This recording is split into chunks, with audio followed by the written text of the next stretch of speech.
विद्यालयाच्या प्राचार्या सौ नवले मॅडम, उपस्थित सर्व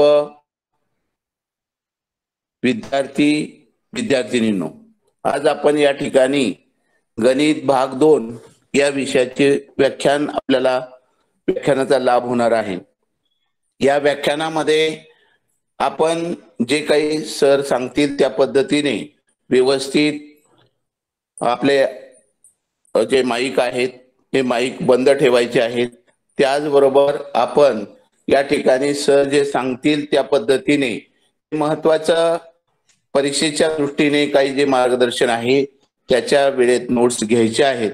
आणि आजच्या या व्याख्यानमालेमध्ये पुन्हा एकदा सर्व विद्यार्थी व्याख्याते यांचं स्वागत करतो आणि आजच्या या व्याख्यानमालेचं प्रस्तावित आपल्या विद्यालयाच्या आदरणीय प्राचार्या सौ नवले मॅडम यांनी करावं अशी त्यांना मी विनंती करतो। नमस्कार। श्री जैन विद्या प्रसारक मंडळ चिंचवड संचलित श्री फत्तेचंद जैन विद्यालय ज्युनियर कॉलेज, सौ ताराबाई मुत्ता कन्या प्रशाला ज्युनियर कॉलेज, गुरु गणेश विद्या मंदिर हायस्कूल व ज्युनियर कॉलेज, त्याचप्रमाणे गेंदेबाई चोपडा हायस्कूल व ज्युनियर कॉलेज या चारही विभागातील माध्यमिक विभागांकरता एकत्रित ऑनलाईन व्याख्यानमालेचं आयोजन या ठिकाणी केलेलं आहे। आणि या व्याख्यानमालेचं आयोजन करत असताना आजचं दुसरं पुष्प आपल्या श्री फत्तेचंद जैन विद्यालय व ज्युनियर कॉलेजचे शिक्षक आदरणीय थोरात सर हे गुंफणार आहेत। या व्याख्यानमालेसाठी उपस्थित असणारे आपल्या चारही विभागातील मुख्याध्यापक, उपमुख्याध्यापक, सुपरवायझर्स, सर्व विषय शिक्षक, त्याचप्रमाणे उपस्थित असणारे सर्व विद्यार्थी विद्यार्थिनींनो, आपण वर्षभर या ठिकाणी कोविडच्या प्रादुर्भावामुळे ऑनलाईन त्याचप्रमाणे काही दिवस ऑफलाईन शाळेचं आयोजन केलं आणि आपण सर्वांनी हा शैक्षणिक अभ्यासक्रम या वर्षामध्ये पूर्ण केलेला आहे। तुम्हाला नियोजित अभ्यासक्रमाप्रमाणे आपल्या विषय शिक्षकांनी त्या विषयाचं ज्ञान दिलेलं आहे। पण विद्यार्थी मित्र हो, आपल्याला जरी परीक्षेसाठी तयार केलं असलं तरी सुद्धा परीक्षेला सामोरं जात असताना परत एकदा या अभ्यासाची रिव्हिजन उजळणी करणं गरजेचं आहे। किंवा पूर्णच्या पूर्ण अभ्यास, पूर्ण पुस्तक आपल्याला कसं लक्षात ठेवायचं या संबंधी काही सोप्या ट्रिक्स तुम्हाला हे आपले आजचे सर आपल्याला सांगणार आहेत। आणि म्हणूनच संपूर्ण अभ्यासक्रम कसा लक्षात ठेवायचा, परीक्षेला कसं सामोरं जायचं हे ज्यावेळी आपल्याला सर सांगतील त्यावेळी आपण नक्कीच या मार्गदर्शनाचा तुम्हाला फायदा होणार आहे। आणि म्हणून सर्वांनी तुम्ही तुमचे पुस्तक वह्या बरोबर ठेवून घ्या। सर जे सांगतील ते तुम्ही लक्षात ठेवा, समजावून घ्या, परत एकदा या पेपर्सचा सराव करा, काही मागचे पेपर सोडवून त्याचा सराव करा, म्हणजे तुम्हाला या परीक्षेला जाताना कोणत्याही प्रकारचा तणाव तुमच्या मनावर येणार नाही आणि तुम्ही सहजपणे हा पेपर सोडवू शकाल। आपण आज सांगणारे हे थोरात सर जे आहेत ते बऱ्याच वर्षांपासून आपल्या या ठिकाणी गणिताचा अभ्यासक्रम शिकवतात आणि फक्त शिकवतातच नव्हे तर बोर्डाचे पेपर सुद्धा ते तपासतात। आणि त्याच्यामुळं पेपर आपण जरी लिहिला, उत्तर जरी लिहिलं तरी सुद्धा त्या उत्तरामध्ये, त्या पेपरमध्ये तुमचे मार्क कुठे दिले जातात, कुठे मार्क कट केले जातात, या सुद्धा तुम्हाला गोष्टींचं मार्गदर्शन सर करणार आहेत। त्यामुळे आपल्याला विद्यार्थ्यांना असं वाटतं की आपण पेपर खूप लिहिलेला आहे त्यामुळे आपल्याला खूप मार्क पडतात, पण त्या ठिकाणी जर त्या एक्झामिनरला अपेक्षित उत्तर जर असेल तरच त्याला मार्क मिळतात, अन्यथा मार्क कट केले जातात। म्हणून अचूक उत्तर कसं लिहायचं, कोणते स्टेप्स त्या ठिकाणी आवश्यक आहेत, किंवा त्या गणिताच्या तुमचे उत्तर काढण्यासाठी शॉर्टकट्स काय आहेत, कसं पटकन आपण कमी वेळामध्ये उत्तर लवकरात लवकर शोधायची किंवा ते उत्तर कसं सापडायचं, या गोष्टीचं तुम्हाला योग्य ते मार्गदर्शन आज थोरात सर करणार आहेत। त्यामुळे विद्यार्थी मित्र हो, नक्कीच तुम्हाला ह्या लेक्चरचा फायदा होणार आहे। म्हणून सर्वांनी लक्ष देऊन हे लेक्चर ऐका, तुमचे माईक्स बंद करा, जर तुमच्या काही शंका असतील तर तुम्ही हात वर करा, म्हणजे तुम्हाला नक्कीच सर त्या ठिकाणी बोलण्याची संधी देतील आणि तुमच्या शंकांचं निरसन सुद्धा केलं जाईल। तर तुम्ही सर्वांनी शांतपणे ऐकून या मार्गदर्शन तुम्ही नक्की घ्या, त्याचा फायदा तुम्हाला नक्कीच होईल। तर यासाठी मी परत एकदा तुम्हाला आपल्या जैन विद्या प्रसारक मंडळातर्फे सर्वांना हार्दिक शुभेच्छा देते आणि थांबते। धन्यवाद। धन्यवाद मॅडम। धन्यवाद। धन्यवाद सर। सुरू करायचं का? हो, सुरू करा। सुरू करा। श्री जैन विद्या प्रसारक मंडळ संचलित संस्थेच्या चारही माध्यमिक विभाग श्री फत्तेचंद जैन विद्यालय व ज्युनियर कॉलेज, सौ ताराबाई शंकरलाल मुत्ता कन्या प्रशाला व junior college, Shrimati Gendibai Tarachand Chopda high school व ज्युनियर कॉलेज आणि श्री गुरु गणेश विद्या मंदिर व ज्युनियर कॉलेज प्राधिकरण निगडी या चारही विभागातील सेमी इंग्लिश मीडियम माध्यमाच्या विद्यार्थ्यांच्या शालांत परीक्षा एप्रिल मे 2021 या परीक्षेची पूर्वतयारी करण्यासाठी मार्गदर्शन व्याख्यानमाला संस्थेने आयोजित केलेली आहे। सर्वप्रथम मी श्री फत्तेचंद जैन विद्यालयाच्या प्राचार्या व सर्व विभाग प्रमुख आणि माननीय आयोजक संस्था यांचे आभार मानतो की मला या व्याख्यानमालेमध्ये मार्गदर्शन करण्याची संधी आणि एक मोठा प्लॅटफॉर्म उपलब्ध करून दिलेला आहे। आज आपण मॅथ्स 2 गणित भाग 2 या विषयाचं व्याख्यान मार्गदर्शन घेणार आहोत। सर्व विद्यार्थी हे व्याख्यान शांततेने ऐकून घेतील अशी मी आशा बाळगतो आणि सहकार्य करतील। सर्व विद्यार्थ्यांनी आपले व्हिडिओ आणि माईक बंद ठेवावे। सर्वांना स्क्रीन दिसतीये का? कुणीतरी एकाने माईक चालू करून सांगितलं तर बरं होईल। दिसतीये सर। हा, संपूर्ण स्क्रीन दिसतीये का? मध्ये वेगळं काही दिसतंय? हॅलो, दिसतंय सर। हा, ठीक आहे। सर्वांनी आपल्या मोबाईलवर पाहत असताना मोबाईलची स्क्रीन ही हॉरिझॉन्टल म्हणजे आडवी करायची आहे, म्हणजे तुम्हाला सर्व व्यवस्थित पाहता येईल आणि काही आवश्यक भाग असेल तर तो झूम करता येईल। याची सोय गुगल मीट ऍप मध्ये आहे। त्यामुळे आपण आता व्याख्यानाला सुरुवात करणार आहोत। सर्वांना सर माहिती आहे तुमचा फोटो दिसतोय, आम्हाला काय लिहिलंय ते दिसत नाहीये।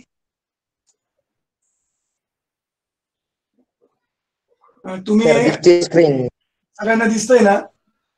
हो सर दिसतोय। हो दिसतंय सर। दिसतंय। Okay okay.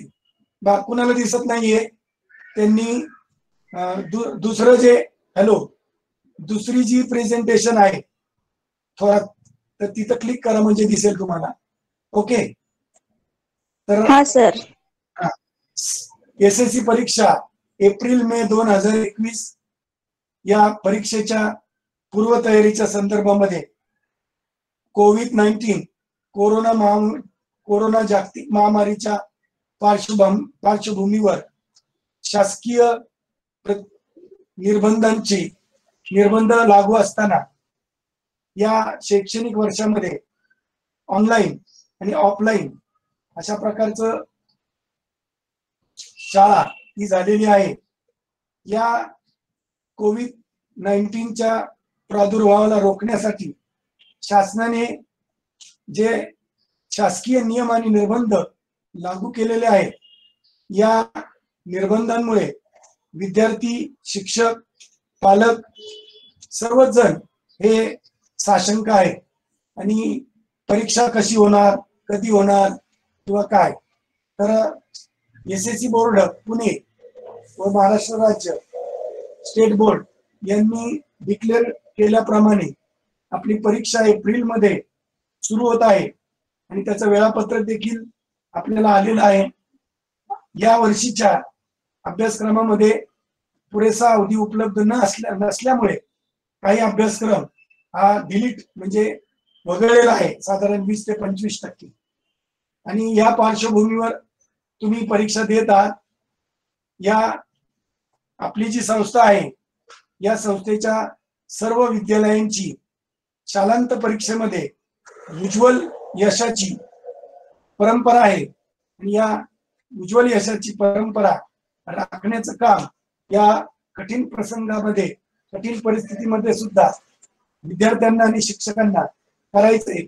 आणि त्यासाठी संस्थेने गेल्या जून महिन्यापासून ऑनलाईन तासिका, शासकीय निर्बंध शिथिल झाल्यानंतर आपली ऑफलाईन शाळा सुद्धा काही दिवस भरली आणि त्यानंतर आपला जवळजवळ अभ्यासक्रम सगळा पूर्ण होत आलेला आहे. आपला गणित विषयाचा SSC परीक्षेचा गणित विषयाचा 100 गुणांचा पेपर असणार आहे. या पेपरमध्ये 80 गुण हे लेखी परीक्षेसाठी असणार आहेत आणि 20 गुण हे अंतर्गत मूल्यमापनासाठी असतील. त्यापैकी 80 गुणांपैकी भाग 2 या विषयासाठी 40 गुणांचा लेखी पेपर होईल आणि त्यासाठी पूर्वतयारी म्हणून आपण हे लेक्चर घेणार आहोत. सर्वप्रथम मी माझी ओळख करून देतो. मी श्री दीपक श्रीरंग थोरात, थोरात DS, 1991 पासून आपल्या श्री जैन विद्याप्रसारक मंडळ चिंचवड या संस्थेमध्ये सेवा करत आहे. मी कन्या विद्यालय, कन्या प्रशाला, जैन कन्या प्रशाला या विभागामध्ये 12 वर्ष, तसेच श्री गुरु गणेश विद्या मंदिर प्राधिकरण येथे 4 वर्ष आणि श्री फतेचंद जैन विद्यालय व ज्युनियर कॉलेज चिंचवड या ठिकाणी 14 वर्ष सेवा करत आहे. अशी एकूण 30 वर्ष माझी सेवा झालेली आहे आणि जॉईनिंग पासून मी SSC बोर्डाचे पेपर तपासलेले आहेत. त्याचप्रमाणे 2004 पासून मी SSC बोर्डाचा मॉडरेटर म्हणून काम करत आहे. तसेच SSC बोर्डामध्ये मला असिस्टंट चीफ मॉडरेटर म्हणजे साधारण पुणे, अहमदनगर व सोलापूर या 3 जिल्ह्यांचं मिळून पुणे विभाग आहे आणि या विभागामध्ये साधारण 250 ते 250 मॉडरेटर आणि 1200 एक्झामिनर नियुक्त असतात. आणि या 250 मॉडरेटर पैकी दरवर्षी एका अध्यापकाला चीफ मॉडरेटर व एका अध्यापकाला असिस्टंट चीफ मॉडरेटर ची संधी मिळत असते. ही दुर्मिळ संधी मला 2014 साली मिळाली होती आणि त्याबद्दलही मी आपल्या संस्था व आमच्या प्रमुखांचे आभार मानतो. आणि आपण पाहतो की जर आपण एखाद्या आणि काही विद्यार्थ्यांना प्रश्न विचारले की बाबा तुला कोणता विषय अवघड वाटतो, तर चटकन विद्यार्थी हा मला गणित खूप अवघड वाटतं, अगदी सगळे नाही म्हणत परंतु बहुतांश मुलं गणिताकडे एक अवघड विषय म्हणून पाहतात किंवा त्यांच्यामध्ये एक प्रकारचा या विषयासाठी एक न्यूनगंड निर्माण झालेला पाहायला मिळतो. आणि अशा परिस्थितीमध्ये मी गणित हा विषय अध्यापनासाठी निवडला आणि गणित हा विषय अतिशय सोपा आहे. याचं एक छोटस उदाहरण मी सांगतो की जेव्हा आम्ही SSC बोर्डामध्ये 2014 साली चीफ मॉडरेटर आणि असिस्टंट चीफ मॉडरेटर म्हणून आम्ही काम केलं, तर या मध्ये हे काम करत असताना आमच्याकडे असेसमेंट ऑफ टॉप केसेस गणित या विषयासाठी 40 पैकी 40 गुण मिळवणारे विद्यार्थी हे टॉप केस म्हणून मानले जातात. तुम्ही जर पाहिलं किंवा इतर विषय समजा लँग्वेज असतील तर त्यांच्या टॉप केसेस कधीच 100 पैकी 100 नसतात. आपल्या गणित किंवा भूमिती या विषयाच्या टॉप केसेस 40 पैकी 40 गुण मिळवणाऱ्या विद्यार्थ्यांचे तिसऱ्यांदा पेपर बोर्डामध्ये chief moderator, assistant chief moderator आणि त्यांच्या मदतीला साधारण 10-15 मॉडरेटर असतात.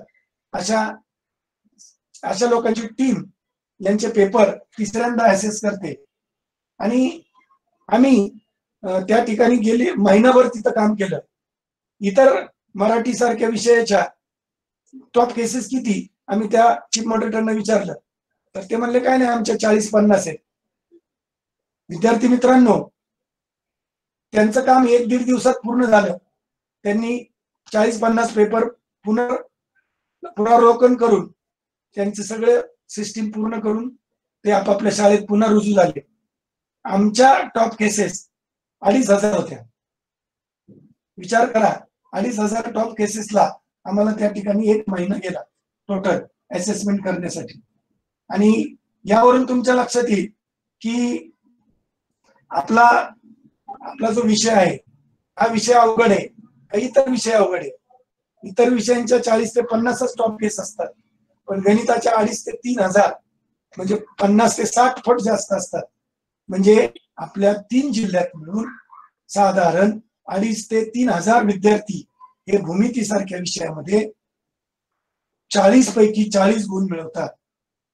म्हणजे हा विषय अवघड आहे का सोपा आहे याचा अंदाज तुम्ही काढा. Now let us see what is the format of the question paper. See, question number 1 is multiple choice question. Each question has 1 mark. In question number 1A, there is total 4 multiple choice question, that is MCQ. You have given 4 alternative, each below.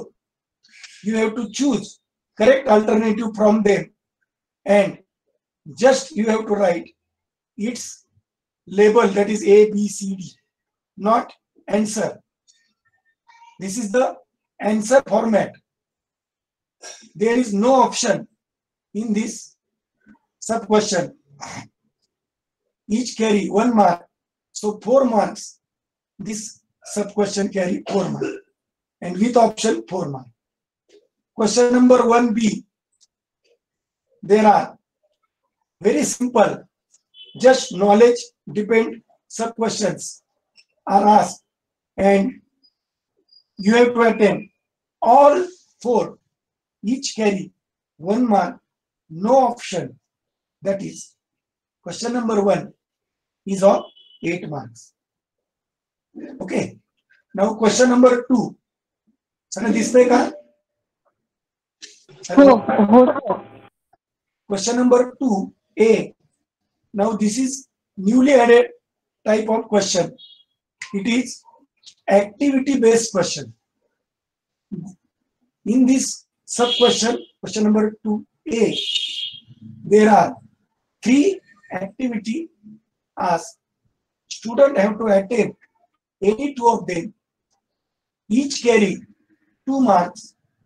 So 4 marks of this sub question and with option 6 marks.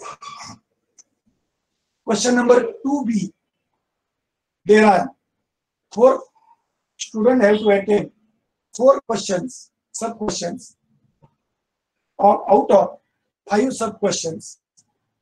Each carry 2 marks. So this sub question, that is 2B, without option 8 marks, and marks with option 10 marks. Question number 3A, you have to complete, student have to complete any one activity of 2. Activity based question, 3 marks each, you have to attempt only 1. So marks, this sub question carry 3 marks, marks with option 6. Question number 2B, you have to attempt any 2 of the given 4 sub questions. Each carry 3 marks, so marks with option 6, marks with option 12.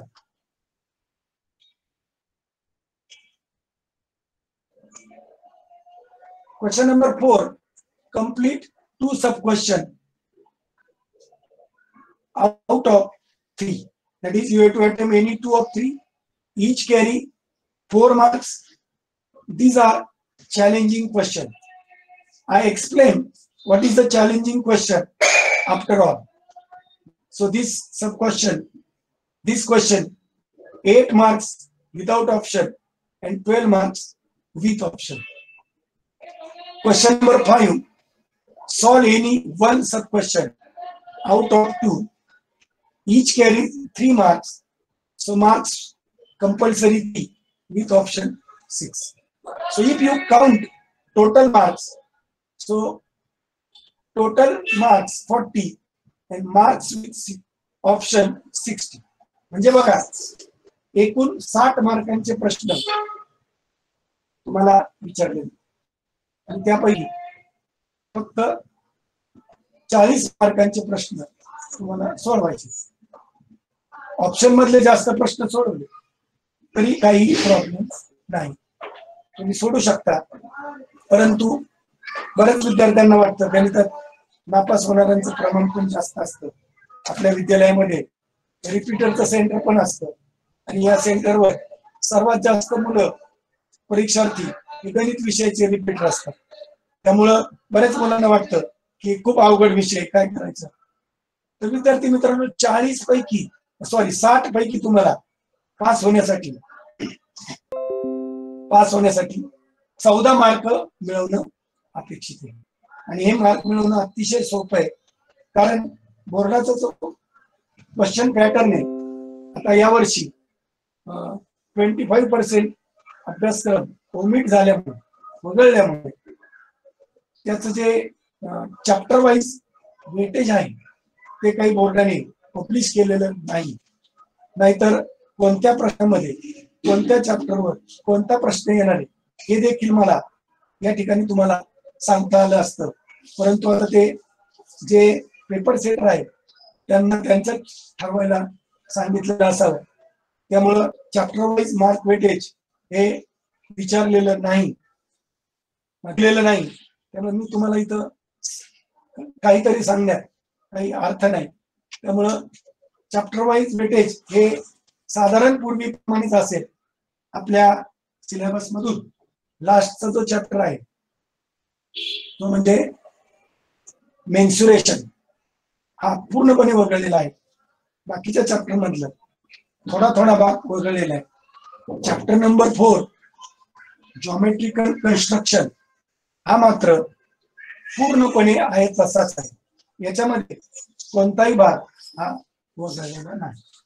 आता बरेच हा जो question paper pattern आहे हा गेल्या 2 वर्षापासून लागू झालेला आहे आणि एसएससी बोर्डाने खूप त्याबद्दल हे करून विचार करून क्वेश्चन नंबर 1A मध्ये जो MCQ टाईपचा जो क्वेश्चन आहे तो क्वेश्चन पॅटर्न हा नव्याने इन्क्लूड केला गेला. कारण जेव्हा तुम्ही 12वीला जाता, तुम्ही सेमी इंग्लिश मिडियमचे विद्यार्थी आहात, काही उच्च असं ध्येय तुमच्या समोर आहे आणि तुम्हाला माहिती आहे की आपलं उच्च ध्येय प्राप्त करण्यासाठी तुम्हाला 12वी परीक्षेमध्ये CET ची परीक्षा द्यावी लागते आणि मेडिकल साठी, इंजिनिअरिंग साठी CET ची आणि मेडिकल साठी तुम्हाला नीट ची परीक्षा द्यावी लागते. या परीक्षेमध्ये MCQ बेस परीक्षा होत असते, ही प्रवेश परीक्षा. आणि इथे तुम्हाला MCQ क्वेश्चनचा प्रॅक्टिस व्हावी म्हणून हा एसएससी बोर्डाने 9वी 10वी पासून आपल्या क्वेश्चन पॅटर्न मध्ये हा भाग इन्क्लूड केलेला आहे. त्यामुळे यांची उत्तरं लिहिताना विद्यार्थी मित्रांनो, answer you have to read the answer carefully, you have to read the question carefully, choose the correct answer. First of all, solve it, choose the correct answer and then find them in the alternative given below. प्रश्न तुम्ही वाचा, त्याचं उत्तर हे तुम्ही तयार करा आधी आणि ते उत्तर तुमच्या 4 पर्यायामध्ये आहे का बघा. मुलं उलट करतात, प्रश्न वाचतात आणि सगळे पर्याय वाचतात. सगळे पर्याय जे क्वेश्चन पेपर सेट असतात ते काय करतात, थोड्या बहुत छोट्या फरकाने 4 पर्याय सारखेच वाटतात आणि मग कन्फ्युज व्हायला सुरुवात. म्हणून आणि बऱ्याच वेळा हुशार विद्यार्थी सुद्धा या प्रश्नामध्ये अगदी त्यांना 38 मार्क पडतात 40 पैकी, मात्र त्यांचा MCQ चुकलेला असतो मित्रांनो. त्यामुळे तुम्ही पहिल्यांदा मी सांगतो ती सिस्टीम यूज करा. Use first of all read the question carefully. अगदी शब्द न शब्द बारकाईने वाचा. नंतर त्याच्यावर तुमचं उत्तर तयार करा. मग खाली पर्याय शोधा. आणि उत्तर लिहिताना तुम्ही प्रश्न लिहिण्याची आवश्यकता नाही. तुम्ही फक्त प्रश्न, त्याचा उपक्रमांक, प्रश्न उपप्रश्न क्रमांक आणि त्याच्या पुढं त्या अल्टरनेटिव्हचं वर्णाक्षर लिहा. उदाहरणार्थ मी या ठिकाणी तुम्हाला दाखवतोय. समजा क्वेश्चन नंबर 1A, त्याच्या खाली तुम्ही असं लिहा 1 आणि त्याचं वर्णाक्षर जे काय असेल, स्मॉल असेल तर स्मॉल, कॅपिटल असेल तर कॅपिटल. आम्हाला जी मॉडेल आन्सर पेपर बोर्डाकडून येते त्याच्यामध्ये दिलेली उत्तर पहा तुम्ही. दिसतंय का तुम्हाला? हॅलो, दिसतंय का तुम्हाला?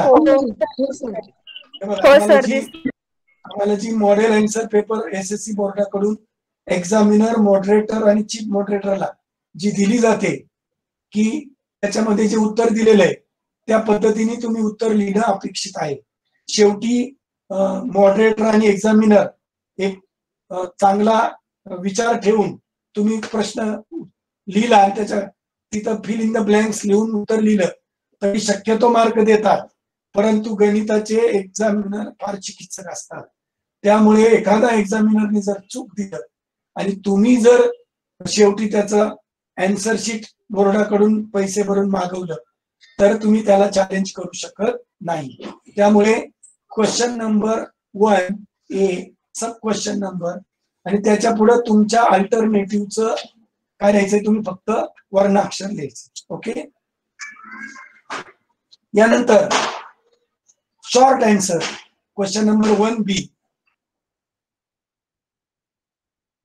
त्यामध्ये तुम्हाला सांगितलंय की 4 अतिशय सोपे नॉलेजवर आधारित प्रश्न असतील आणि त्याचं उत्तर अतिशय सोपं. आता उदाहरण दिले बघा इथं, एक पहिल्याच चॅप्टर मधलं आहे. आणि area of 2 triangle, area of 2 similar triangle are in proportion with the ratio of square of sides.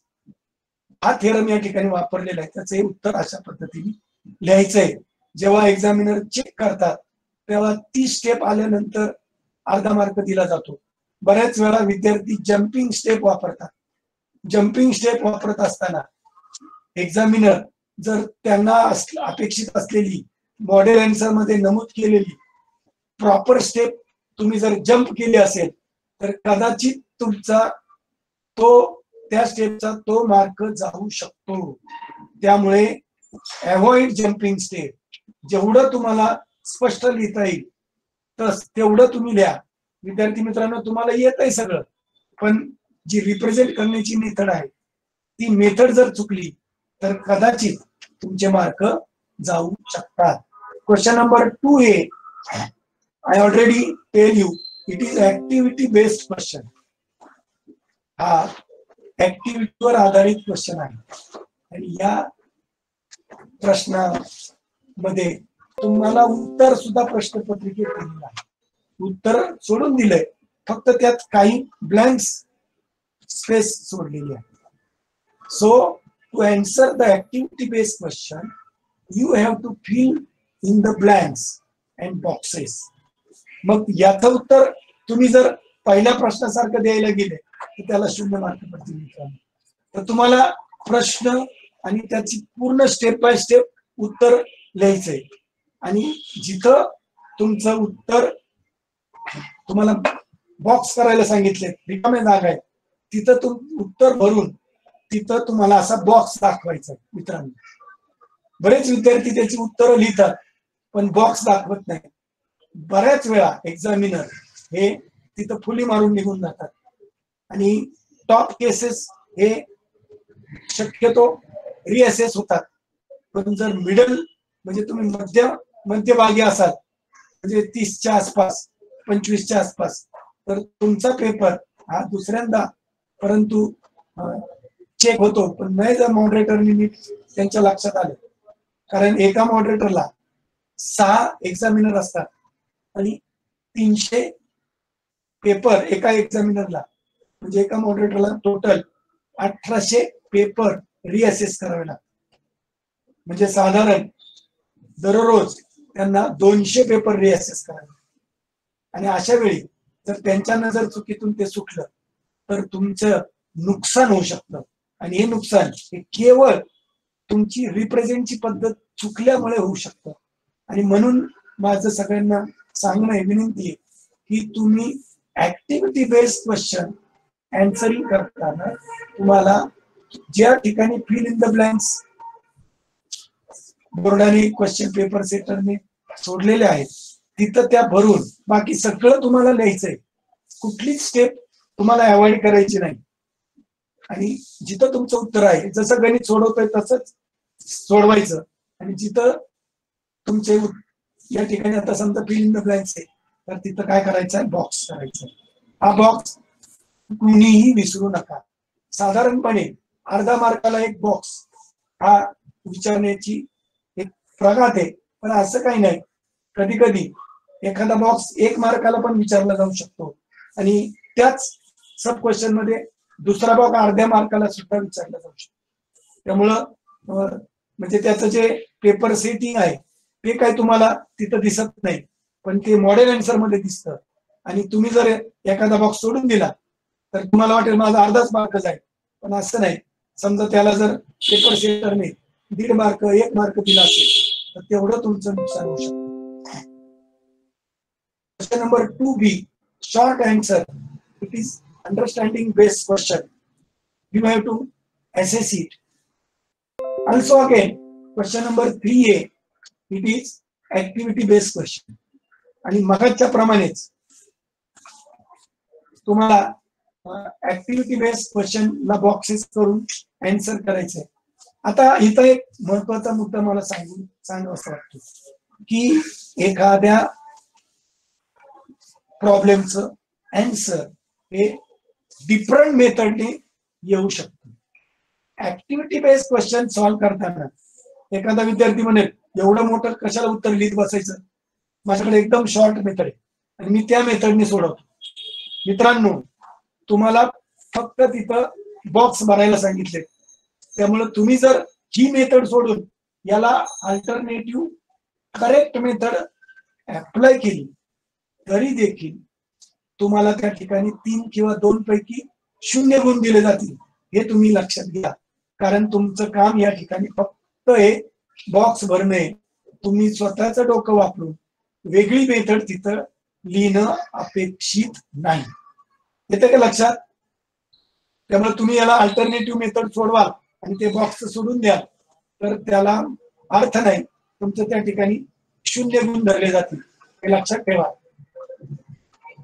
Question number 3B, it is based on knowledge, understanding and application. Knowledge म्हणजे ज्ञान, अंडरस्टँडिंग म्हणजे आकलन आणि application म्हणजे उपयोजन. म्हणजे तुम्ही त्या पाठ्यभागामध्ये जे काही शिकला त्याचं व्यवहारामध्ये त्याचं ऍप्लिकेशन करू शकता का नाही याची क्षमता त्या ठिकाणी पेपर सेटर तुमची तपासणार आहे. It is question number 4, it is challenging question. आता चॅलेंजिंग क्वेश्चन म्हणजे काय, तर असे प्रश्न, अशी उदाहरणं, असे प्रॉब्लेम की जे तुमच्या टेक्स्ट बुक मध्ये नमूद केलेले नाही, तुमच्या प्रॅक्टिस सेट मध्ये नाही, तुमच्या प्रॉब्लेम सेट मध्ये नाही. That problems are totally depends or it is on the syllabus, it is based on the syllabus but not given in your textbook. That is called challenging question. आणि बरेच वेळा अध्यापन करताना आपले अध्यापक हे आणि विद्यार्थी सुद्धा जे टेक्स्टबुक मध्ये दिलेले प्रॉब्लेम्स आहेत वर्षभरामध्ये ज्यांना आपलं करिअर करायचे असे विद्यार्थी हे सर्व टेक्स्टबुक मधले प्रॉब्लेम किमान एकदा तरी आपल्या हाताखालून घालतात. त्यामुळं आणि प्रॉब्लेम चॅलेंजिंग कधी होतो तर त्या सोडवण्याची जी ट्रिक आहे, क्ल्यू आहे, तो जोपर्यंत माहित नसतो तोपर्यंत अतिशय सोपा प्रॉब्लेम सुद्धा हा चॅलेंजिंग होतो. आणि तसे प्रश्न एक क्वेश्चन नंबर 4 मध्ये तुम्हाला सोडवायचे. तिथं 3 विचारले जातील, 3 पैकी 2 सोडवायचे. Question number 5 is based on totally constructive nature. This question is to evaluate your capacity, express your views regarding given question. म्हणजे तुम्हाला जो पाठ्यांश दिलेला आहे त्याच्यावर तुमचा व्ह्यू, तुमची कॅपॅसिटी की तुम्ही किती विचार करू शकता. तुम्हाला माहिती आहे mathematics is the subject which thinks you, and the student who have interest in mathematics cannot accept any general theorem or any general rule without proof. In general म्हणजे आपल्या दैनंदिन जीवनात सुद्धा आपण कुठलीही गोष्ट त्याची शहानिशा केल्याशिवाय ऍक्सेप्ट करत नाही. ज्याला गणितामध्ये आवड आहे असा प्रत्येक व्यक्ती हा चिकित्सक असतो आणि त्याची ही चिकित्सा, त्याचा ॲटिट्यूड, त्याची थिंकिंग पॉवर टेस्ट या क्वेश्चन 5 मध्ये केली जाते. आपल्या टेक्स्टबुक मध्ये एकूण 7 चॅप्टर आहे, परंतु लास्ट चॅप्टर मेन्सुरेशन ओमिट केलेलं आहे complete. Chapter number 1 similarity, chapter number 2 Pythagoras theorem, chapter number 3 circle, chapter number 4 geometrical construction, chapter number 5 coordinate geometry, chapter number 6 trigonometry. आता एवढा मोठा सिलेबस आहे आणि या सिलेबसचं एक तासामध्ये विवेचन करणं तसं फार अवघड आहे. आत्ताशी आपलं फक्त प्रस्तावना झालेली आहे, तरी मला जो दिलेला वेळ आहे त्यामध्ये मी अधिकाधिक देण्याचा तुम्हाला प्रयत्न करतो. मॅथ्स आणि त्यामध्ये मॅथ्स 2 म्हटलं की विद्यार्थ्यांवर टेन्शन असतं आणि टेन्शन घेतल्यानंतर अगदी छोट्या छोट्या गोष्टी सुद्धा ह्या अवघड वाटू लागतात. आणि विद्यार्थ्यांच्या चुका कुठे होतात, अतिशय हुशार विद्यार्थ्यांच्या सुद्धा चुका कुठे होतात पहा. समजा आपण एखादं उदाहरण सोडवतोय आणि तिथे तुम्हाला असा भागाकार करायचा 315 भागिले 3. आता हा 315 भागिले 3 विद्यार्थी कसे सोडवतात, घाई असते त्यांच्या मागं, त्यांना समजलेलं नसतं असं मी मुळीच म्हणत नाही. तो विद्यार्थी हुशार नाही असंही मी म्हणत नाही, तो शिकलेला नाही असंही नाही, तो हुशार हे सगळं आहे. परंतु सिली मिस्टेक म्हणजे आपली गडबड, आपली घाई, तो विद्यार्थी भाग कसा देतो 3 एके 3, आपण 3 मधून 3 वजा करतो, बाकी 0 उरते आणि मग इथं 3 एके 3 इथं 1 यायला पाहिजे. आता 1 हा 3 पेक्षा लहान आहे म्हणजे भाग कितीचा लागला पाहिजे 0चा, पण तो 0च लिहित नाही आणि डायरेक्ट 5 घेतात आणि 3 5 15 आणि याचं उत्तर विद्यार्थी किती लिहितात 15 लिहितात. मधला 0 लिहायचं ते विसरतात आणि मग तो विद्यार्थी 0 लिहित नाही म्हणून मग आम्ही त्याला असं 0 लिहितो. लक्षात घ्या.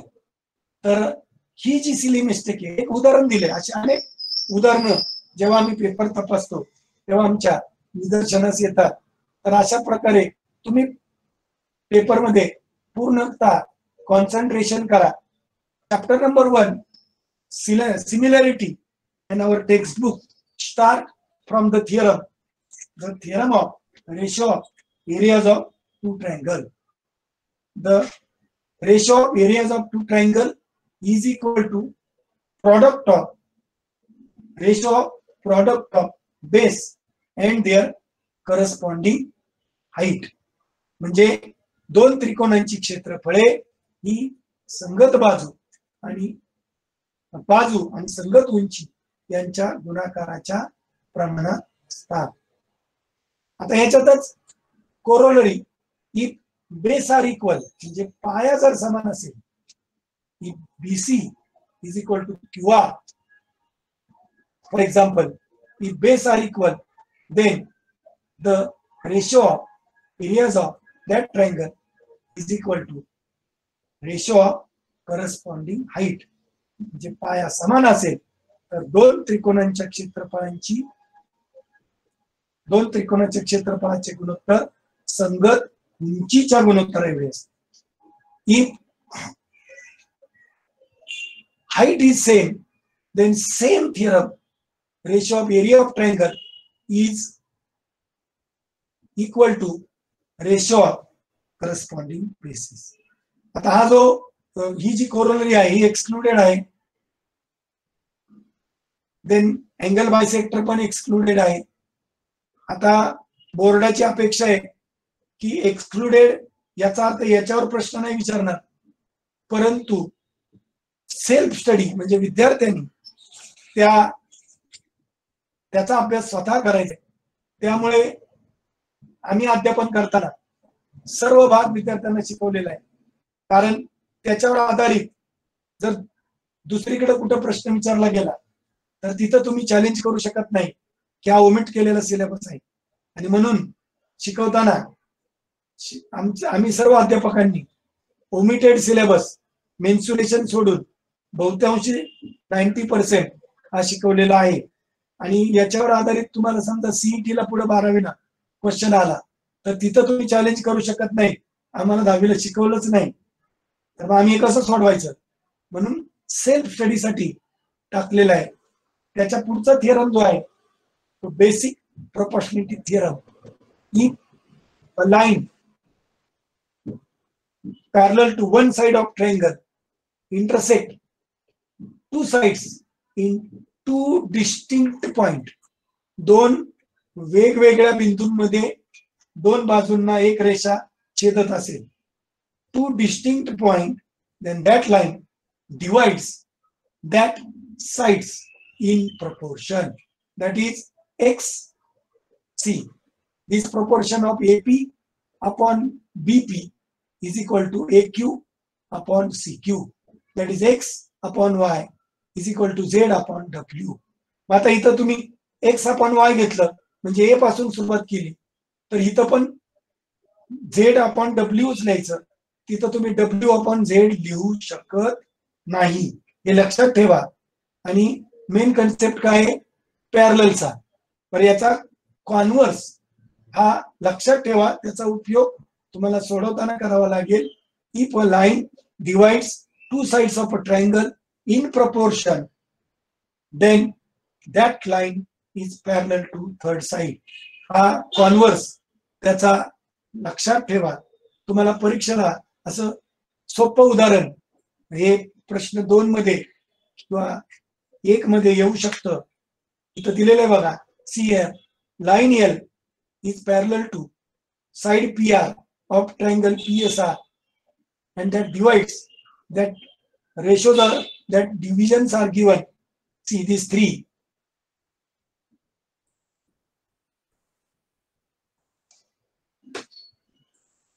This is 3, this is 6, 4 and x. Find the value of x. अशा प्रकारचे उदाहरण परीक्षेत विचारले जाऊ शकतं. Test of similarity. A test of similarity, it is very useful for solving the sub questions. You have to use the test of similarity. What is the test of similarity? A test for given 1-1-1 correspondence of vertices of two triangles. If two pairs of first two angles of first triangle are respectively congruent with corresponding two angle of second triangle, then that two triangles are similar. Second test of similarity, it is SSS, test of similarity. Same, if corresponding sides of two triangles are in proportion, then that triangles are similar. Third test of similarity, SAS test of similarity, it is if two sides of first triangle are in proportion with corresponding two sides of second triangle, and angle made by these two sides congruent with angle made by two sides of second triangle, then that two triangles are similar. म्हणजे ज्या दोन बाजू इकडच्या दोन बाजूंशी प्रमाणात आहे त्यांनी form केलेला अँगल हा कॉन्ग्रुएंट पाहिजे. दुसरा अँगल कॉन्ग्रुएंट असेल ही टेस्ट लागू होत नाही. अतिशय महत्वाचा थिअरम की ज्याच्यावर तुम्हाला 4 किंवा 3 मार्काचे क्वेश्चन्स येऊ शकतात. It is theorem of ratios of areas of two similar triangle. गेल्या वर्षी बघा याच्यावर प्रश्न विचारलेले प्रश्न दुसऱ्यामध्ये तिसऱ्यामध्ये. If two triangles are similar then ratio of areas of two triangle is equal to ratio of square of corresponding sides. दोन समरूप त्रिकोणांची क्षेत्रफळे संगत बाजूंच्या वर्गाच्या प्रमाणात असतात. म्हणजे लक्षात ठेवा आपण जो पहिल्यांदा थेरम शिकलो तिथे काय केलं आपण करस्पॉन्डिंग साइड आणि हाईट यांचा प्रॉडक्ट घेतला. इथं हाईट निघून गेली त्याच्या ऐवजी परत तीच बाजू आली म्हणून. पण मात्र तिथं कुठलाही ट्रायंगल होता इथं similar triangle. For similar triangle this theorem is limited. Remember. आता जर आपण या थिअरमचं थोडस मॉडिफिकेशन केलं, जर A1 A2 is the areas of two similar triangle, S1 S2 corresponding sides of two similar triangle, H1 H2 corresponding heights of two similar triangle, M1 M2 corresponding medians of two similar triangle, P1 P2 corresponding perimeters of two similar triangle. Then we modify this theorem as ratio of areas of two similar triangle is equal to square of ratio of corresponding sides, square of ratio of corresponding height, square of ratio of corresponding median, and square of ratio of perimeters. म्हणजे एवढा हा theorem modify होऊ शकतो आणि याच्यावर आधारित प्रश्न तुम्हाला विचारले जाऊ शकतात. त्यामुळे फक्त संगत बाजूच्या वर्गाच्या प्रमाणात एवढंच डोक्यात ठेवू नका. संगत उंचीच्या वर्गाच्या प्रमाणात, संगत मध्यगेच्या वर्गाच्या प्रमाणात, संगत परिमिती पेरिमीटर म्हणजे परिमितीच्या वर्गाच्या प्रमाणात. चॅलेंजिंग एक्झाम्पल चॅप्टर संपला त्याच्यावर आपण धावता आढावा घेतला. आता तुम्हाला वाटेल चॅलेंजिंग एक्झाम्पल म्हणजे काय असतं, तर चॅलेंजिंग एक्झाम्पल एक याचा स्क्रीनशॉट काढून ठेवा आणि त्याचं उत्तर शोधण्याचा तुम्ही प्रयत्न करा. आणि जर आपल्याला वेळ मिळाला तर आपण एखादं चॅलेंजिंग एक्झाम्पल नक्की घेऊ. त्याचा स्क्रीनशॉट प्रत्येक विद्यार्थ्यांनी जरूर काढून ठेवावा. जर तुम्हाला या एक्झाम्पल मध्ये दिलेल्या आकृतीवरून प्रूव्ह करता आलं, त्याचे सगळे सिम्बॉल वगैरे सगळं दिलंय. हा जो सिम्बॉल आहे हा राईट अँगलचा आहे, हा जो सिम्बॉल आहे हा कॉन्ग्रुएंटचा आहे, that is BD is equal to BE. इथं पण राईट अँगल आहे. Prove that 1/OA plus 1/OB is equal to 2/OC. आपल्या व्याख्यानाला अलॉट केलेला जवळजवळ 75% वेळ संपत आलेला आहे. आताशी आपण एकच चॅप्टर कव्हर केलेलं आहे. त्यामुळे आपण काय करूया, याचा आन्सर हे तुमच्याकडनं एक्सपेक्ट करूया. आणि बघा आणखी एक चॅलेंजिंग क्वेश्चन आहे या ठिकाणी. Angle if angle BAC is equal to twice angle ABC, then AB and AB is equal to C, BC is equal to A, AC is equal to B. Prove that A square is equal to B into B plus C.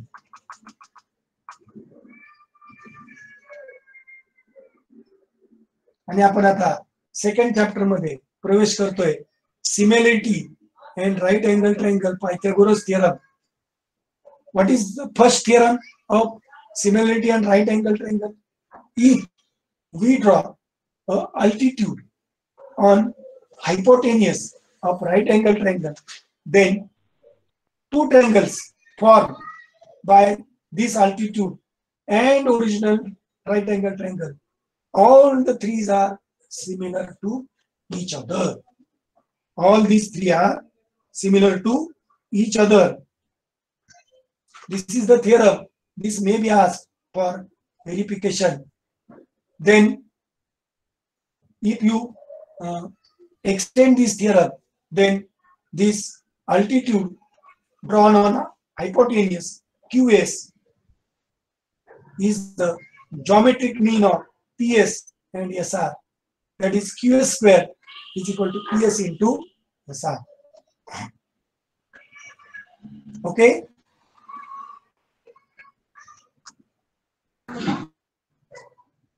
Then there is a Pythagoras theorem. Second theorem in the second chapter. What is it? In right angle triangle, hypotenuse square is equal to sum of squares of remaining two sides. याची सिद्धता तुम्हाला विचारली जाऊ शकते. प्रश्न क्रमांक 3 मध्ये किंवा प्रश्न क्रमांक 3B मध्ये A मध्ये तुम्हाला किमान minimum 2 theorems and its proof may be asked. म्हणजे किमान 2 थेरम हे या प्रश्नपत्रिकेत अंतर्भूत केले जातील 3 मार्काला. आता पायथागोरसची ट्रिपलेट म्हणजे काय? The numbers in triplet, that is 3 नंबरचा एक ग्रुप केला आपण, and if that numbers are length of sides of right angle triangle, then it is called Pythagoras triplet. परीक्षेला तुम्हाला विचारलं जाऊ शकतं कुठं? MCQ मध्ये choose the following from the following Pythagoras triplet. तुम्हाला 4 पर्यायामध्ये 4 3 अंकांचे ग्रुप दिले जातील. त्यापैकी पायथागोरस ट्रिपलेट तुम्हाला शोधायचं आहे. या ठिकाणी पायथागोरस थिअरम हा आपण असाही सिद्ध करू शकतो की हायपोटेनियस वरचा स्क्वेअर, बेस वरचा स्क्वेअर, हाईट वरचा square, then square of hypotenuse, area of square of hypotenuse is equal to area sum of area of square of base plus area of square of area of height.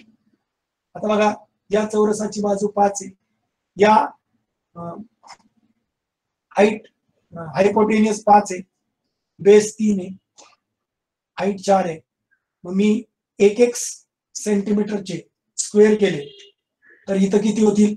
हायपोटेनियसच्या square मध्ये 25. The square belongs to base. There are 9 squares of 1 centimetre side. There are 16 squares of base attached to the height. If you take the sum of 16 and 9, 16 अधिक 9 किती उत्तर येते? 25. अशा पद्धतीने पायथागोरसचा theorem prove होतो. पण तुम्हाला जो थेरम प्रूव्ह करायचा आहे तो काय करायचा आहे? तुम्ही तो थेरम पुस्तकात किंवा तुम्हाला शिकवलेल्या मेथडने प्रूव्ह करायचा आहे. असा प्रूव्ह केलेला चालणार नाही. त्यानंतर 30, 60, 90 theorem.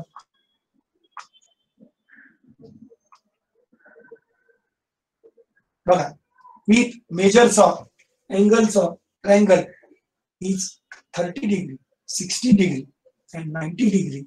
Then side opposite to 30 degree is half of the hypotenuse, and side opposite to 60 degree is √3 upon 2 times hypotenuse. Second application, 45, 90 theorem. If angles of right angle triangle are 45 degree and 90 degree, then each perpendicular side is 1 upon √2 times hypotenuse. जर त्रिकोणाचे कोन 45, 45, 90 असे असतील तर काटकोन करणारी प्रत्येक बाजू काय असते?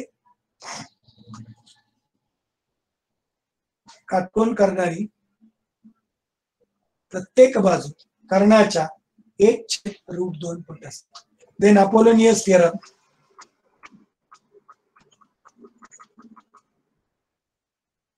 आता बघा challenging question.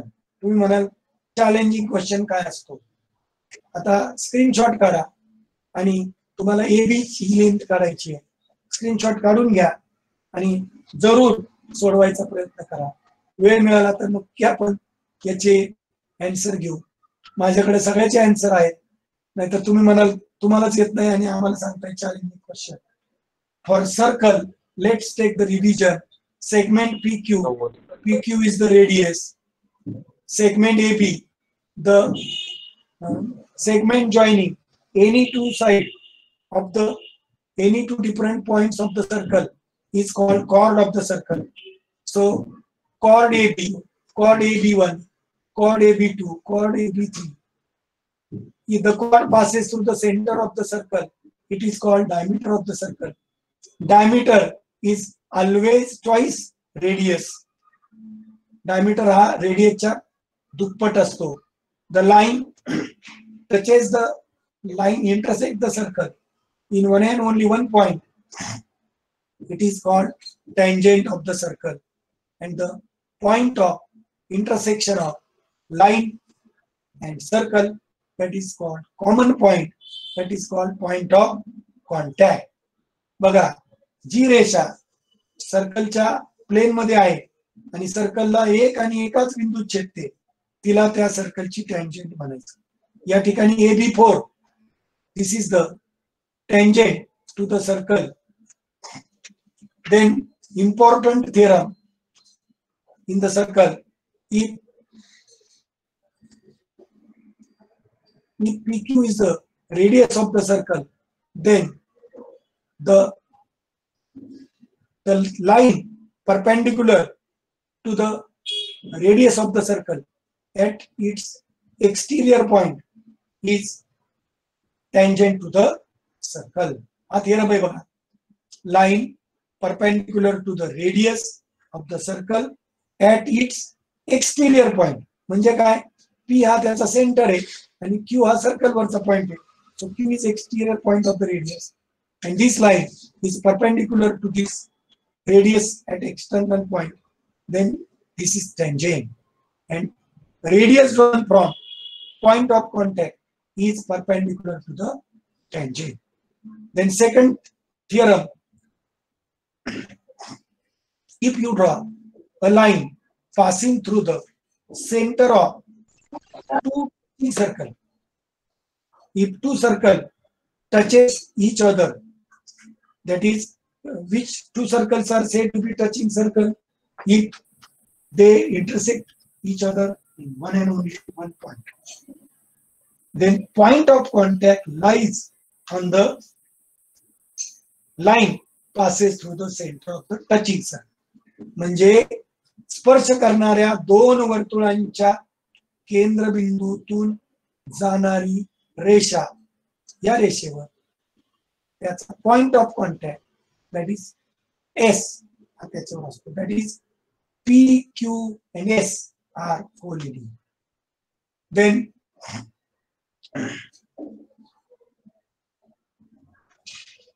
see length of tangent segment drawn from point outside the circle are same. म्हणजे वर्तुळबाह्य बिंदूतून वर्तुळावर काढलेल्या स्पर्शिका खंड हे काय असतात? एकरूप असतात. That is RS is equal to QS. Here RS is equal to QS. आता एक छोटा प्रश्न याच्यावरचा परीक्षेला विचारतात आणि बरेच विद्यार्थी कन्फ्यूज होतात की अशी आकृती दिलेली आहे, RS and QS are tangent to the circle at point Q and R. Then P is the center of the circle what is the angle RPQ. आता बघा, आताच मी सांगितलं, radius drawn from point of contact perpendicular to the tangent, म्हणजे या ठिकाणी PR perpendicular to RS, PQ perpendicular to QS, म्हणजे हे दोन 90 डिग्री झाले, हा 90, हा 90 आणि हा 60. What is angle sum property of quadrilateral? Sum of all angles of quadrilateral is 360 degree. मग तुम्ही सोडवता आणि RPQचा आन्सर विचारलेलं असतं, ते किती येतं? 120. बरोबर आहे का? अतिशय महत्वाचा थिअरम, त्याच्यावर थिअरम किंवा एक्झाम्पल नेहमी येतं. It is inscribed angle theorem. The measurement of inscribed angle is equal to half of its intercepted R, half of its intercepted R. So this is angle RAS is the angle inscribed in this arc RAS, and this angle intercept an arc RXS. Then measurement of this angle RAS is half of intercepted R. Cyclic quadrilateral theorem. Do you know theorem of cyclic quadrilateral? First, you know the concept of cyclic quadrilateral. See, the four vertices of quadrilateral lies on one circle. Then that quadrilateral is called cyclic quadrilateral. And opposite angle of cyclic quadrilateral are supplementary. That is, angle QPS plus measurement of angle QPS plus measurement of angle QRS is equal to 180 degree. Also, remaining pair same. याला म्हणायचं चक्रीय चौकोनाचे प्रमेय. याच्यावर 100% theorem येतोच. त्याचा proof कसा करायचा हे माहिती आहे तुम्हाला. त्यांची बेरीज 180 कशी दाखवायची ते, ठीक आहे. नंतर application of cyclic quadrilateral theorem. The exterior angle, see, exterior angle of cyclic quadrilateral is congruent to opposite angle of its adjacent angle. म्हणजे चक्रीय चौकोनाचा बाह्य कोन त्याच्या लगतच्या कोनाच्या सम्मुख कोनाशी एकरूप असतो. That is QPS congruent to QRS. हा थिअरम सुद्धा विद्यार्थी मित्रांनो विचारला जाऊ शकतो. हे वगळलेलं आहे सगळं. Geometrical construction. आता नेहमी चूक होणारी अतिशय महत्वाचं तुम्हाला या ठिकाणी मी सांगतो. आम्ही 1,500 पेपर तपासतो 1800 पर्यंत. त्यातल्या निम्म्या पेपर मध्ये बऱ्याच वेळा ही चूक आढळून येते. Angle ABC 115 degree draw it's angle bisector, असा प्रश्न तुम्हाला विचारलेला आहे. तर बरेच विद्यार्थी काय करतात, पहिल्यांदा BC काढतात आणि हा इथं तुम्हाला आकृतीत काय दिसतंय सांगा मला. अँगल मेजरर दिसतोय का? तिथं बरोबर त्याचा व्हर्टेक्स ठेवतात त्याच्या रेच्या इनिशियल पॉइंट वर. हा 0 बरोबर रेवर ऍडजस्ट करतात आणि मग मोजायला सुरुवात करतात. 0, 10, 20, 30, 40 असं मोजत न जाता ते डायरेक्ट बघतात आणि या बाजूनी मोजतात आणि 110 आणि 115 आणि इथं काढतात. मला सांगा हे बरोबर आहे का? हॅलो, हे बरोबर आहे का सांगा. असं जर तुम्ही इकडनं मोजलं, मी म्हटलं अरे चुकलं की हे, तर विद्यार्थी म्हणतो काय चुकलं सांगा. हे बघा मी इकडनं मोजलं, या बघा इकडनं मोजत गेलं बघा इथे 115 पण दिसतंय.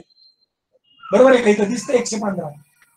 पण तुम्हाला तुमचा इनिशियल आर्म रेट शी रिलेटेड हा अँगल काढायचा आहे. इनिशियल आर्म रेट तुमच्या राईट साईडला आहे, म्हणून राईट साईड वरनं 0 मोजायला सुरुवात करा. 0, 10, 20, 30 असं मोजत मोजत इथं या. इथं तुमचा 115 आहे. तुमची घाई नडते. खूप सोपं आहे.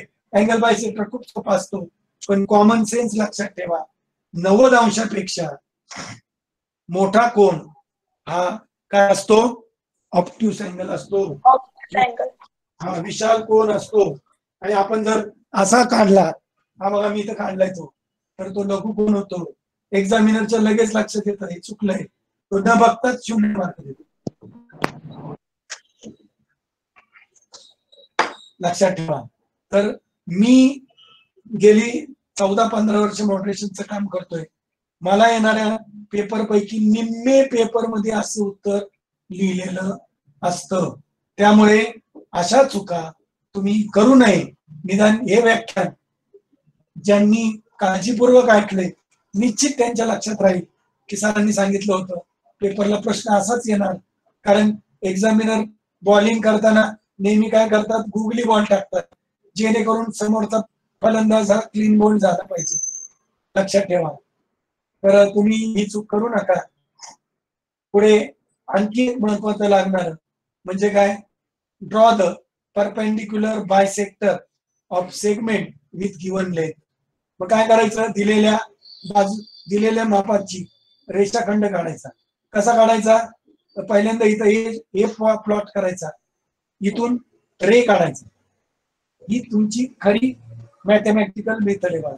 काही जण पट्टी घेऊन डायरेक्ट इथं 5 सेंटीमीटरचं माप करतात, ते नाही चाललं. तर रे दाखवा आणि मग तुमचं कंपॉस घ्या. कंपॉसचं स्टील पॉइंट 0 ठेवा पट्टीच्या आणि 5 सेंटीमीटर पेन्सिल पॉइंट घ्या आणि A as a centre draw an arc intersecting to ray.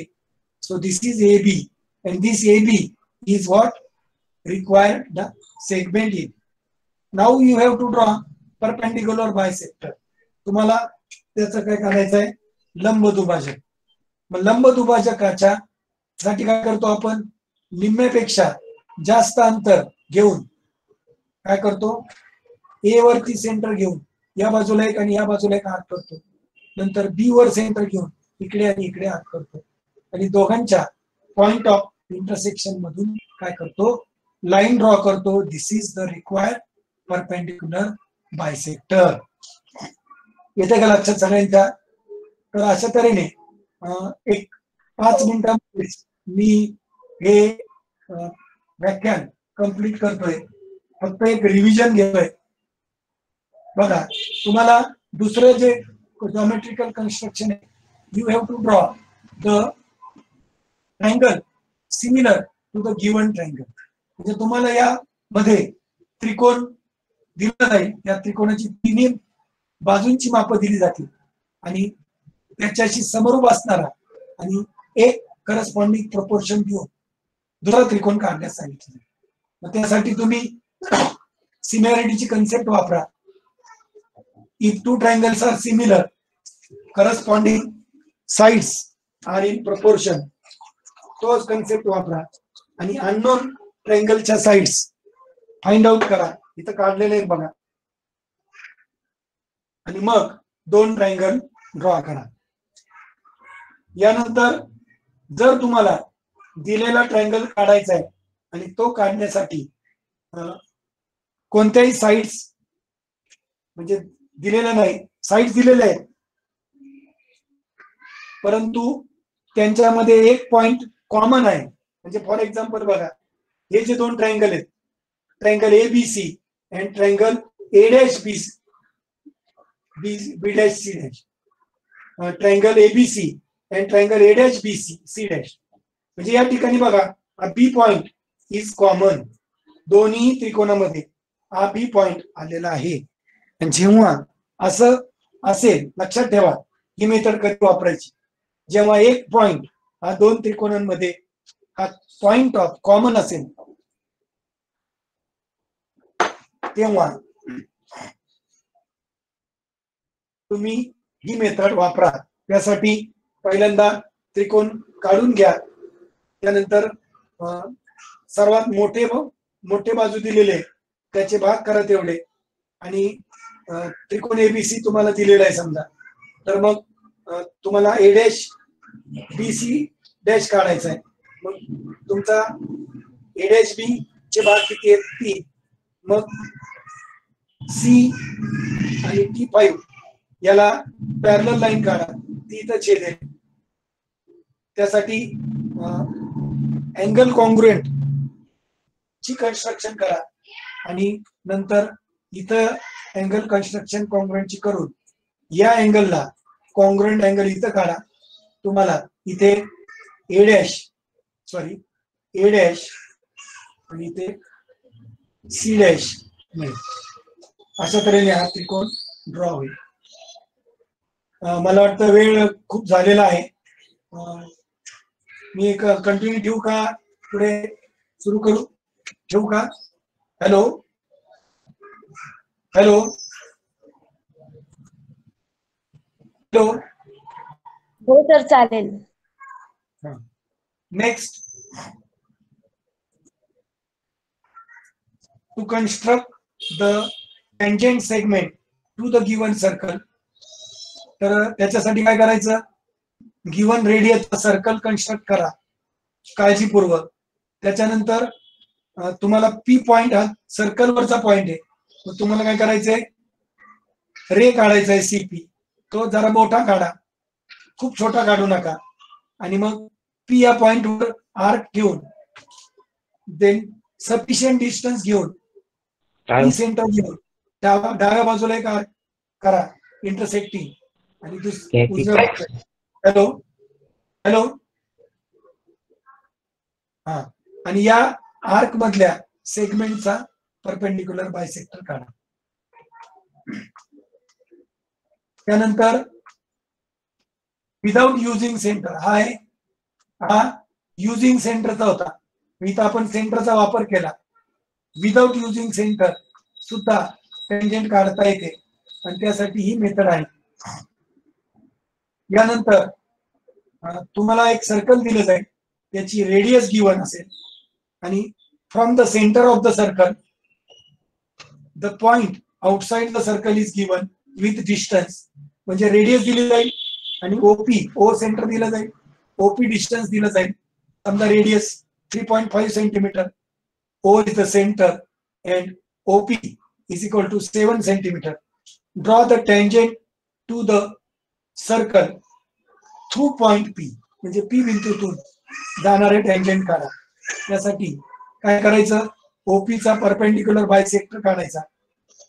तिथं M पॉइंट मिळेल, M सेंटर, MO रेडियस घेऊन आर्क काढायची. ही आर्क सर्कलला ज्या 2 पॉइंट मध्ये इंटरसेक्ट होईल ती ओ मधून जाईल, त्याला ए आणि बी नावं द्यायची, आणि मग पी ए आणि पी बी जोडायचं. आन्सर रिप्रेझेंट करायला सांगितलं जातं. ते चेक करण्यासाठी त्याच्यात पुढं सब क्वेश्चन असतो छोटासा पुढं, की काय करा? Measure the length of tangent segment. मग त्यासाठी तुम्हाला पीए ची लेंथ मोजून लिहावी लागत. नाही लिहिली तर मार्क जाईल, लक्षात ठेवा. यानंतर 5th chapter coordinate geometry, distance formula. PQ is equal to, if P and Q are given, then PQ is equal to square root of x2 minus x1 bracket square plus y2 minus y1. Midpoint formula, if P and Q coordinates are given and M is the midpoint, then how you find coordinate of midpoint? It is x1 plus x2 upon 2, that is sum of x coordinate of endpoint upon 2, sum of y coordinate of endpoint upon 2. Section formula, if M and N, M point A divides segment PQ in ratio M is to N, then coordinate of section point is equal to mx2 plus nx1 upon m plus n, y coordinate my2 plus ny1 upon gxy is the centroid of triangle ABC. Then coordinate of centroid G is sum of x coordinate of vertices upon 3, sum of y coordinate of vertices upon 3. हा भाग वगळलेला आहे. Trigonometry sin theta opposite side upon hypotenuse, cos theta adjacent side upon tan theta opposite upon adjacent side, and so on. Relation between the trigonometric ratios: sin theta is equal to 1 upon cosec theta, cos theta is equal to 1 upon sec theta, tan theta is equal to 1 upon cot theta, tan theta into cot theta 1, sin theta into cosec theta 1, sec theta into cos theta 1. Relation between trigonometric ratios of complementary angle, हे पण माहित पाहिजे तुम्हाला. Sin of 90 minus theta is equal to cos theta, cos of 90 minus theta is equal to cot theta, and so on. Fundamental identity of trigonometry: sin square theta plus cos square theta is equal to 1, sec square theta is equal to 1 plus tan square theta, cosec square theta is equal to 1 plus cot square theta. आता प्रश्नपत्रिका सोडवण्यासाठी वेळेचं नियोजन. बऱ्याच वेळा विद्यार्थी काय करतात की एखादा अनावश्यक प्रश्न आहे तर तो सोडवण्यासाठी आपल्याला अलॉट केलेल्या वेळेचा निम्मा वेळ पूर्ण प्रश्नपत्रिकेतला तासभर एकच प्रश्न सोडवत बसतात, एकच उदाहरण, आणि नंतर खूप घाई होते आणि मग येत असलेलं पण चुकतं आणि मग त्याचा एकूण परिणाम हा तुमच्या उत्तर पत्रिकेवर होऊन शेवटी तो तुमच्या मार्क लिस्टवर दिसल्याशिवाय राहत नाही. म्हणून तुम्ही सुद्धा स्वतःचे नियोजन करा आणि घड्याळ समोर ठेवा. प्रश्न पहिला त्यातले किती सोडवायचे, त्याच्यासाठी किती वेळ द्यायचा आहे, मी इथं नियोजन केले, हे माझ्याप्रमाणे आहे, मी केलेलं आहे. तुम्ही तुमचं स्वतःचं नियोजन करा.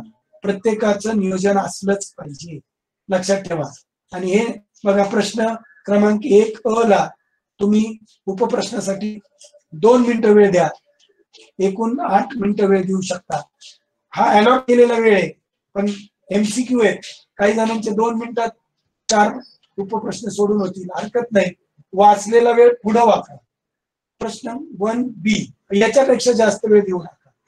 1B इथं तुम्हाला 4 पैकी 4 सोडवायचे, एकासाठी 2 मिनिटं, अशी एकूण 8 मिनिटं. प्रश्न 2 3 पैकी 2 सोडवायचे, तुम्हाला एकासाठी 6 मिनिटं वेळ द्यायचा आहे. एकूण 2 सोडवायचे, 12 मिनिटं याच्यासाठी तुम्ही देऊ शकता. प्रश्न 2B 4 पैकी 5 सोडवायचे, यासाठी प्रत्येकाला 6 मिनिटं वेळ द्यायचा आणि 4 सोडवायचे, म्हणून 6 चौक 24. इथं 2 पाहिजे, 4 झाले चुकून. प्रश्न क्रमांक 3 2 पैकी 1 सोडवा, त्याच्यासाठी 10 मिनिटं वेळ द्या, एकच सोडवा 10 मिनिटं. प्रश्न 3B 4 पैकी 2 सोडवा आहे, प्रत्येकासाठी तुम्ही अधिक 6 मिनिटं वेळ द्या. घरी प्रॅक्टिस करा, त्या टाईपची प्रश्नपत्रिका सोडवा आणि ती सोडवत असताना किती वेळ लागतोय ते पहा. 6 दुने 12 मिनिटं. प्रश्न 4 तुम्हाला 3 पैकी 2 सोडवायचे, प्रत्येकी 13 मिनिटं वेळ द्या, 26 मिनिटं. प्रश्न 5 2 पैकी 1 सोडवायचे, 10 मिनिटं वेळ द्या. अशा तऱ्हेने एकूण तुमची विभागणी राहील. पेपर तपासणीसाठी 10 मिनिटं वेळ राखून ठेवा. एकूण वेळ 110 मिनिटं. उत्तरपत्रिका तपासा, हायलाइट करा उत्तराला, फार महत्वाचं आहे ते. आणि 120 मिनिटाची विभागणी करा. कुणी लवकर घरी येण्याचा प्रयत्न करू, कुणीही कॉपी करण्याचा प्रयत्न करू नका. अधिक वेळ राहिलेला त्या तुम्ही जास्तीत जास्त वेळ अभ्यासामध्ये केंद्रित करा. अजूनही तुम्हाला जवळपास 1.5-2 महिने, 1.5 महिना तर नक्की आहे. तुम्ही अजूनही हे प्रयत्न करा, मनाशी ठरवा आणि अधिक वेळ अभ्यासामध्ये द्या. मनाशी ठरवा, आपलं एक टाइम टेबल करा. मी रोज एवढी गणित, किमान रोज 10 गणित मी सोडवणारच. मॅथ्स 2 चे फार वेळ लागत नाही. तुम्ही पाहिलं काही 2-2 मिनिटात चुकतात, काही 10 मिनिटात चुकतात. तुमच्या उपलब्ध वेळेत, आज सुट्टी आहे तुम्हाला, किमान 1.5 ते 2 तास मॅथ्स 2 चा अभ्यास तुम्ही करा. मला माननीय मॅनेजमेंट, माननीय विविध माध्यमिक विभाग, ज्युनियर कॉलेजचे विभाग प्रमुख आणि संयोजकांनी या अतिशय महत्वाचा श्री जैन विद्याप्रसारक मंडळाच्या 4ही विभागांच्या संयुक्त व्याख्यानमालेमध्ये मॅथ्स 2 चं व्याख्यान देण्याची संधी दिली, त्याबद्दल मी संयोजकांचे आणि संस्थेचे मनापासून धन्यवाद व्यक्त करतो. सर्व विद्यार्थ्यांचे आणि उपस्थित आमच्या सर्व सहकारी बंधू शिक्षकांचे मनापासून आभार व्यक्त करतो. आणि तुम्ही गेली 1 तास 20 मिनिटं माझं व्याख्यान ऐकून घेतलं, त्याबद्दल तुम्हाला मनापासून धन्यवाद देतो. आणि तुम्हाला एप्रिल-मे 2021 शालांत परीक्षा साठी हार्दिक शुभेच्छा व्यक्त करतो आणि माझं व्याख्यान या ठिकाणी थांबवतो. धन्यवाद. जर हॅलो हॅलो हा सर.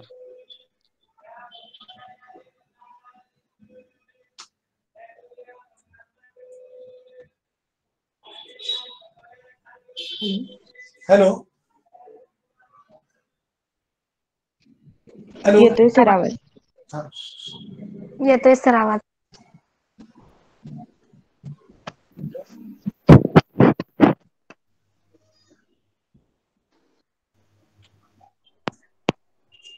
हॅलो येतोय सर आवाज. आवाज येतोय सर. सर येतोय आवाज. ठीक आहे. व्याख्यान आता तर कोणी दिसत नाहीये इथं.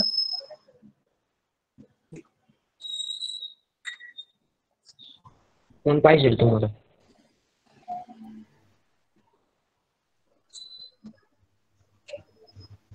देवकाते सर वगैरे आहेत का? असतील की. सर हा, 1 मिनिट. हॅलो सर, थांबवायचं का आता? 10:30 वाजत आले. सर मला एक क्वेश्चन विचारायचा होता. नाही, मी नाही करू शकत जॉईन सर. ते लावा. लिंक केली आहे ते होऊ शकते. लिंक कोणी केली बघा ना, त्यांना फोन करावा लागेल. आता संपलंय. हॅलो हा बोला. तो क्वेश्चन यार. हॅलो, तुम्हाला काही विचारायचं असेल तर विचारा. हो सर, जो ऍक्टिव्हिटी बेस्ड क्वेश्चन आहे त्यातला क्वेश्चन नंबर 2A जो आहे ना, तर त्यात जर आपल्याला एखादी स्टेप ऍड करायची असेल तर आपण करू शकतो का? करू शकतो, पण त्यांची जी हे आहेत बॉक्सेस, शक्यतो काय ऍड करायचंच नाही. आहे तसं त्यांचं बघून आणि त्या बॉक्स मध्ये आन्सर लिहायचं. हॅलो हॅलो हा, आले सर तुम्ही. हा. हे पहा विद्यार्थी मित्र, श्री जैन विद्या प्रसारक मंडळ संचलित सर्व माध्यमिक विद्यालयाच्या या व्याख्यानमालेमध्ये आज थोरात सरांनी आपल्याला अत्यंत उत्कृष्ट असं मार्गदर्शन केलं. कोणत्या टॉपिकवर आपण भर द्यायला पाहिजे आणि या ठिकाणी कोणत्या टॉपिकला काय आपण चुका काय होतात हे अतिशय उत्कृष्टपणे आपल्या सर्व विद्यार्थ्यांना समजावून दिलेलं आहे. जैन विद्या प्रसारक मंडळाच्या या व्याख्यानमालेच्या दृष्टीने आपण पाहतो की गेले वर्षभर आपण या कोविडच्या प्रादुर्भावामुळे शाळेपासून दूर आहोत, परंतु हे असताना देखील आपल्या संस्थेने अशा प्रकारच्या व्याख्यानमालेचं आयोजन केलं. या आयोजनामध्ये आपले जे संस्थेमध्ये असणारे विषय तंत्रस्नेही शिक्षक आहेत यांनी खूप मेहनत घेतली आणि ही व्याख्यानमाला यशस्वी करण्यासाठी प्रयत्न केले. आमच्या या सर्व विद्यार्थ्यांना अतिशय उत्कृष्ट अशा पद्धतीचं व्याख्यानमालेमधून मार्गदर्शन झालेलं आहे. थोरात सरांनी अतिशय उत्कृष्ट असं व्याख्यान या ठिकाणी दिलेलं आहे आणि या व्याख्यानमालेमध्ये विद्यार्थी मित्र हो, तुम्हाला जे महत्वाचे टॉपिक सांगितलेले आहे, बरेचसे टॉपिक अगदी प्रश्नपत्रिकेच्या स्वरूपापासून अगदी गुणविभागणी आणि वेळेचं नियोजन इथपर्यंत सरांनी अतिशय उत्कृष्ट मार्गदर्शन आपल्याला केलेलं आहे आणि या मार्गदर्शनाचा निश्चित आमच्या विद्यार्थ्यांना लाभ होणार आहे. सर, तुमचं या ठिकाणी संस्थेच्या वतीने, आपल्या सर्व विभागाच्या वतीने आभार व्यक्त करतो. त्याचबरोबर ही संधी उपलब्ध करून दिल्याबद्दल सर्व विभाग प्रमुखांचा या ठिकाणी आभार व्यक्त करतो. त्याचबरोबर संस्थेने एक चांगली संधी आमच्या विद्यार्थ्यांना उपलब्ध करून देण्यासाठी जे सहकार्य केलं, मार्गदर्शन केलं आणि त्यामुळे ही संधी विद्यार्थ्यांपर्यंत मिळू शकली, अशा सर्व ट्रस्टीगणांचाही या ठिकाणी आभार व्यक्त करतो. त्याचबरोबर या व्याख्यानमालेसाठी ज्या ज्या शिक्षकांनी मेहनत घेतली त्या सर्व शिक्षकांना खूप खूप धन्यवाद देतो. त्याचबरोबर माझे सर्व जे विद्यार्थी आहेत, विविध विभागातले जे विद्यार्थी आहेत, या विद्यार्थ्यांनी ही व्याख्यानमाला अतिशय शांततेने समजून घेतली आणि निश्चित विद्यार्थी मित्र हो, आपल्याला या व्याख्यानमालेचा उपयोग होणार आहे आणि या पद्धतीने सर्वांना पुन्हा एकदा सर्व विद्यार्थ्यांनी खरं तर एक खंत अशी वाटली की चारही विभागाची जी विद्यार्थी संख्या आहे त्या पद्धतीने बरेचसे विद्यार्थी या ठिकाणी या व्याख्यानमालेला हजर राहत नाही. आपले जे मित्र असतील, मैत्रिणी असतील, त्यांना हा निरोप द्या की अतिशय उत्कृष्ट अशी व्याख्यानमाला जैन विद्या प्रसारक मंडळाच्या वतीने या ठिकाणी सुरू आहे. याचा निश्चित आपल्या मित्रमंडळीने लाभ घेण्यासाठी आपण त्यांना प्रोत्साहन द्या किंवा त्यांना निरोप द्या आणि या व्याख्यानमालेमध्ये सहभागी व्हा. सर्व व्याख्यानमालेमध्ये असणाऱ्या सर्व जे या यंत्रणेमध्ये काम करणाऱ्या सर्व घटकांचं मी या ठिकाणी आभार व्यक्त करतो. त्याचबरोबर थोरात सर आपल्याला खूप खूप धन्यवाद देतो. अतिशय उत्कृष्ट असं मार्गदर्शन या व्याख्यानमालेमधून गणित भाग 2चं विद्यार्थ्यांना झालेलं आहे. निश्चित आपण सांगितलेले काही, सरांनी सांगितलेले जे काही घटक आहेत, या घटकाचा चांगला अभ्यास करा आणि या घटकावर जास्त जोर द्या. सरांनी जाताना सांगितलं की चक्रीय चौकोनाच्या समकोनांच्या मापांची बेरीज 180 असते, म्हणजे चक्रीय चौकोनाचे समकोन हे पूरक कोण असतात. हे प्रमेय येणार आहे, हे थेरम येणार आहे, आपण ते पाठच करा, निश्चित येणार आहे.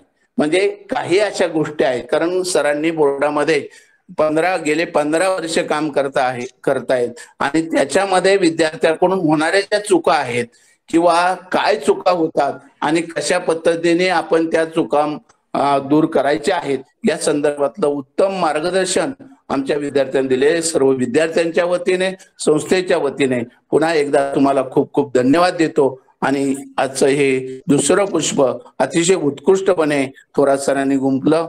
पुन्हा एकदा आभार व्यक्त करतो आणि या ठिकाणी संयोजकाचे आभार व्यक्त करतो.